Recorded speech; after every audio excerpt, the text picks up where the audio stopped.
Murid-murid bertemu lagi dalam pelajaran yang kelima tentang solat jama'. Selain diharuskan menunaikan solat secara qasar, bagi orang musafir, dia juga diharuskan menunaikan solat secara jama'.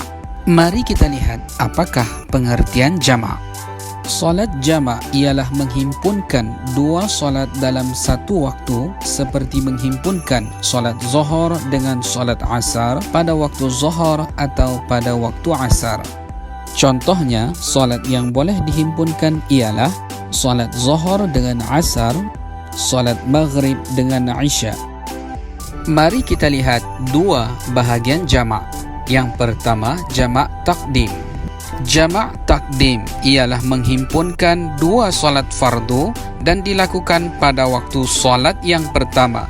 Contohnya, solat zuhur dengan solat asar dilakukan dalam waktu zuhur. Solat maghrib dengan solat isya dilakukan dalam waktu maghrib. Seterusnya kita masuk dalam syarat-syarat sah jama' takdim. Yang pertama, berniat jama' takdim dalam solat yang pertama. Yang kedua, hendaklah ditunaikan secara berturut-turut. Misalnya, selepas menunaikan solat zuhur, hendaklah terus bangun semula untuk menunaikan solat asar. Yang ketiga, tujuan perjalanan adalah baik. Yang keempat, berkekalan dalam perjalanan sehingga selesai takbiratul ihram solat kedua. Yang kelima, perjalanan sekurang-kurangnya 2 marhalah iaitu 90 km. Yang keenam, dilakukan secara tertib.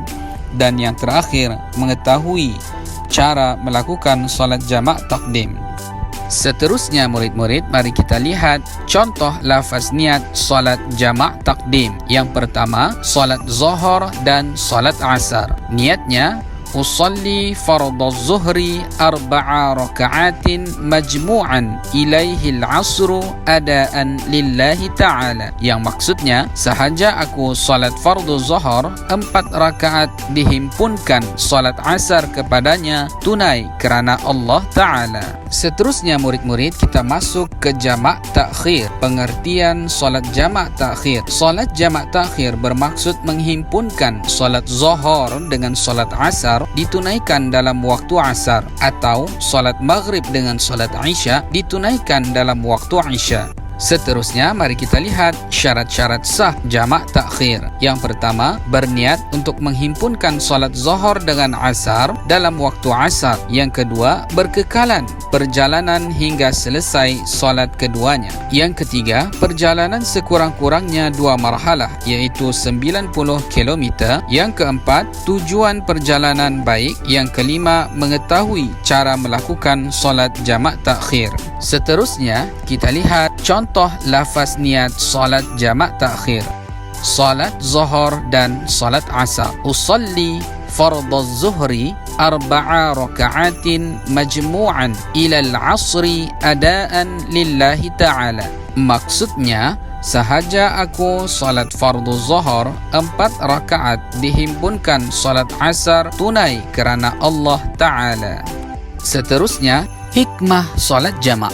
Hikmah yang pertama adalah Islam, agama yang mudah dan bertimbang rasa kepada penganutnya. Hikmah yang kedua, memberikan kemudahan mengerjakan solat walaupun dalam apa jua keadaan. Murid-murid, begitulah pembelajaran tentang solat jama' yang terdiri daripada jama' takdim dan jama' takhir. Mudah-mudahan memberikan manfaat kepada semuanya. Sekian, syukran jazilan.